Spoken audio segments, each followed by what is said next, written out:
제가 한 주 동안에 전하는 설교가 러빙 월십을 포함해서 13개 내지 15개가 넘습니다. 다 말씀의 주제들이 다르고 만나는 그룹들과 만나는 또 집회들마다 성격이 다르기 때문에 다 다른 말씀을 전하고 있습니다. 그런데 쓸 때마다 참 두렵고 떨리는 마음으로 제가 쓰고 있습니다. 첫째는 어떻게 저 같은 사람이 하나님 말씀을 전할 수 있을까? 첫째는 그 부분이 두렵습니다. 둘째는요, 아시다시피 제가 원고를 들고 쓰지 않습니다. 그냥 성경책 하나만 가지고 합니다. 그러면 말씀을 잘 알기 때문에요?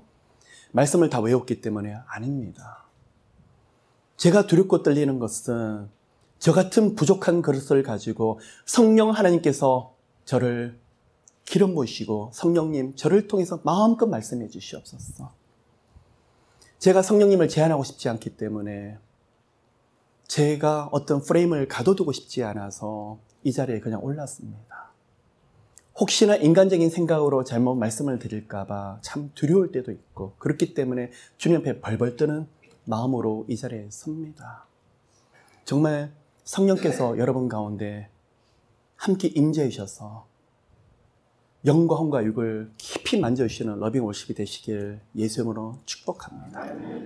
여러분, 2016년도 마지막 러빙 월십을 주님 앞에 올려드리고 있습니다. 제가 이 하나님을, 살아계신 하나님을 경험하면서 수없이 넘어져 보기도 했었고 때로는 여러 가지 막혀있는 환경 속에서도 하나님 앞에 삿대질도 많이 해보고 때로는 원망 불평도 저는 많이 해본 사람이었습니다. 하나님께서 어디 계세요? 저는 살아계신 하나님이 느껴지질 않는데요. 근데 항변하는데요. 그날 하루 저를 멀리 떠나신 것처럼 버려둔 것처럼 가만히 계세요. 그런데요. 하루를 견디는데 못 견디겠어요. 마음에서 온갖 강팍한 마음들이 다 올라오는데 쓴뿌리들이 다 올라오는데 제가 그러면서 뭘 깨닫는지 아십니까? 여러분, 그날이 그날 같을 때가 참 많죠. 주님 기다리는 게 힘드시죠. 그런데요, 매일매일 제가 참고 견딜 수 있는 게 바로 하나님이 은혜 주시기 때문에 제가 견딜 수 있는 것을 제가 깨달아요. 어느 날 하나님이 멀리 계신 것처럼 보일 때 제 마음조차도 제가 다스리고 정복할 수가 없는 저인 것을 또 봅니다. 제가 그러다가 하나님 살려주세요. 주님, 저는 주님을 떠나면 길이 없어요. 그러고 또 엎드립니다. 그런데요, 우리 하나님 그럴 때마다 한 번도 책망하지 않으세요. 그렇게 많이 삿대질하고 원망도 많이 했는데 우리 하나님 마치 아무 일도 없었다는 듯이 받아주고 아들아 사랑한다. 아들아 사랑한다. 그렇게 그 음성을 들려주기 기뻐하시는 하나님이세요. 그런데 하나님이 저한테 굉장히 강하게 책망하실 때가 있어요. 언제인 줄 아십니까? 잘못하고 넘어질 때요. 예, 그럴 때도 물론 책망하실 때가 있으시겠죠. 그런데 언제 가장 책망을 많이 하시냐 그러면 하나님이 살아계시는데 하나님이 안 계시는 것처럼 넘어져서 허우적거리면서 일어날 생각이 없을 때 그때 하나님이 저한테 분명히 말씀을 하세요. 아들아, 내가 살아있는 하나님이뇨 죽어있는 하나님이뇨 내가 너에게 많은 은혜를 주었거늘 어찌하여 일어날 생각조차 못하느냐. 다시 한번 이 아버지의 말씀을 붙잡고 일어나 보질 않겠느냐고. 하나님이 일어나면 뭐해요? 계속 아무것도 열리지가 않는데 일어나면 뭐해요? 수없이 항변하는데 아들아 일어나라. 강하고 담대해라. 내가 너하고 함께하고 있다. 여러분, 오늘 이 시간에 2016년도 한 해 동안 주님 붙잡으신다고 많은 수고를 하셨습니다. 애를 쓰셨습니다. 어떤 분들은 많은 감정이 있고 많은 기쁜 소식도 주셨고 그런데 여러분 가운데 제대로 된 하나님께서 진정으로 응답하신 간정이라고 그러면요. 육적으로 열렸기 때문에 그것을 기뻐하는 것이 아니라 어찌하여 나 같은 사람에게 이런 간정을 주실까? 정말 주님 이 같은 죄인에게 이런 간정을 주셔서 너무나 감사합니다. 그게 정확한 간정이라고 생각이 되고요. 비록 올해 그런 큰일이 보이지가 않고 아무리 하나님을 붙잡았지만 아무것도 보이지 않는다 할지라도 여러분 다시 한번 일어나세요. 하나님이 살아계세요. 제가 오늘 러빙 월십 칼럼에도 분명히 제가 기록했습니다.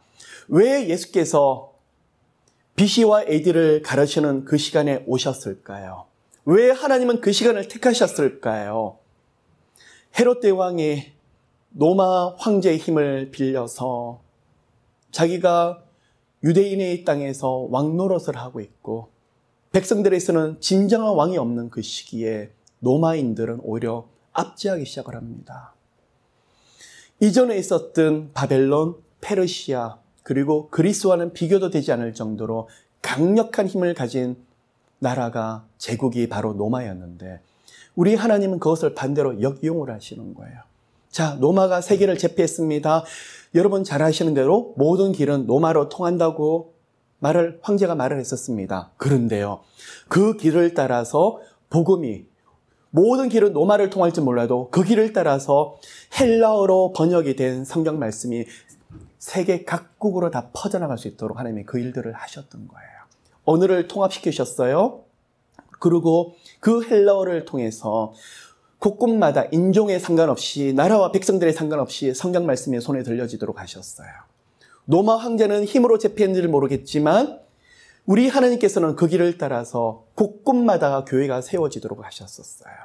여러분, 하나님이 하시는 일은 우리 머리로는 도저히 알 수가 없습니다. 자, 오늘 이 시간에 아무것도 앞에 보이진 않는다고요. 끝까지 주님을 붙잡는 저희들 모두가 되시기를 예수님은 정말 축복합니다.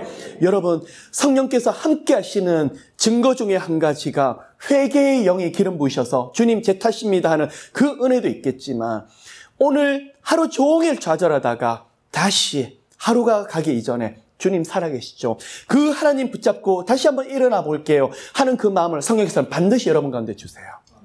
여러분, 저는 여러분들이 슈퍼스타처럼 어느 교회든 곳곳마다 다니시면서 한순간 번쩍 하시는 그런 분들이 되시길 원치 않습니다. 평범해 보입니다. 지금은 표가 나지 않는 그런 분들처럼 보입니다. 그런데 언제요?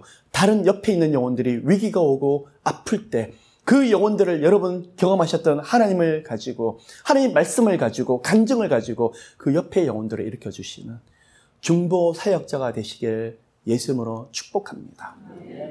한 가지 더 말씀을 드리고 영적인 팁을 좀 드리고요. 오늘 말씀을 좀 들어가길 원합니다. 어떤 분과 대화를 하다가 저한테 말씀을 하세요. 목사님, 저는요 오늘 하나님께서 저 하라는 대로 할 거예요. 예, 굉장히 순종을 하시는 것 같습니다. 근데 그분이 그 뒷이야기가 그러시는 거예요. 오늘 하나님 앞에 제가 점심때 뭘 먹어야 될지 물어보고 있고요. 저녁 때는 어떤 음식을 먹어야 될지, 점심 때는 누구를 만나야 될지, 이 사람 만나야 될지 만나지 말아야 될지 제가 해야 되겠고요. 오후 스케줄을 제가 무슨 일을 해야 될지도 물어봐야 되겠어요 하는 분이 계십니다. 자, 맞는 이야기입니까? 틀린 이야기입니까? 하나님께서는 여러분 가운데 자유의지를 주셨습니다. 또한 뭘 주시죠? 지혜를 주셨습니다. 하나님께서는요, 여러분이 하나님 앞에 의지를 하고 또 그 감동 주시는 대로 행하시는 것을 기뻐하시지만 그러나 여러분 모두가 로봇가 되기를 원치 않으세요. 그래서요, 여러분 하나님 앞에 물어보는 건 좋지만 여러분이 자녀를 키울 때 그러셨습니까? 엄마한테 모든 것을 다 물어보고 예, 어릴 때는 아기고 아기일 때 그리고 조금씩 자라게 되면서 물어볼 수는 있지만 서너 살짜리는 그럴 수 있지만 만약에 20살이 됐는데 30살이 돼서 엄마 아빠한테 그렇게 물어본다 그러면 이것은 좀 비정상적인 일일 수 있더라는 거예요. 여러분, 하나님 안에서 마음껏 누리십시오. 그런데 단 한 가지, 지금 제가 하고 있는 일이 하나님이 기뻐하시는지 하나님께서 안 기뻐하시는지 어떻게 알 수 있습니까? 그렇기 때문에 저는 물어보는데요. 예. 첫째는 그 마음속에 첫사랑의 감격이 여러분 가운데 살아 움직인다 그러면요. 주님에 대한 뜨거운 감격이 살아 움직인다 그러면요. 그리고 어떻게든 주님에 대한 기쁘게 해드리기 위해서 그 마음들이 여러분 가운데 살아 움직인다 그러면 여러분 평안하십시오. 하나님이 여러분 가운데에서 정확하게 인도하고 계시고 오히려 하나님은 여러분이 정말 그 가운데에서 이 땅에서 하나님 어떻게 기쁘게 해드릴까요? 그러면서 세상에 하는 모든 것들을 보았었을 때 그것은 세상 일이 아니라 하나님 일이라고 보실 겁니다. 여러분, 우리 하나님은 저는 그렇게 믿어요. 어느 날은요, 그럴 수 있어요. 맛있는 음식을 먹으면서 하나님, 오늘 제가 이 음식을 먹는데 아프리카라는 중동의 저 어려운 사람들, 시리아의 저 배고픈 아이들을 생각을 하면서 하나님, 제가 마음이 많이 괴로워요. 물론 그럴 수는 있어요. 그런데 지금 특별히 시리아로 보내시지 않고 그런 가난한 나라로 보내시지 않으면 어떨 때는 그게 투머치일 수 있더라는 거예요. 하나님이 이 땅에 주시는 것도 여러분 분복 가운데 주시는 것도 누리는 것도 그것 또한 은혜라는 것을 말씀을 드립니다. 그래서요, 하나님의 일은 무조건 순교해야 되겠다는 것이 아니라 언제요? 성경에서 마음 감동 주시는 대로 하시길 원합니다. 그래서 너무 자신을 짓누르는 것도 성경에서 원하시는 것이 아니라 마귀가 주는 생각일 수 있더라는 거죠. 예, 매일 순교해야지, 순교해야지. 왜 사세요? 순교하시지? 예, 우리는요, 순교해야 되면 순교할 수 있는 존재가 아니에요. 성령께서 그렇게 하셔야 돼요. 때가 있으실 거예요. 그래서 예수께서 제자들과 함께 거하실 때 제자들이 슬피 울고 그런 것이 아니라 예수님과 3년 공생의 기간에는 금식하며 그들이 순교자로 사는 것이 아니라 예수께서 때가 있으시다고 그러셨잖아요. 예수님과 깊은 교제를 나누기를. 신랑이 함께 하고는 어떻게 신부가 슬피 울 수 있겠냐고 예수님께서 말씀하시지 않습니까? 그러한 감격이 여러분 가운데 흘러넘치시길 예수 이름으로 축복합니다. 오늘 한 구절 말씀을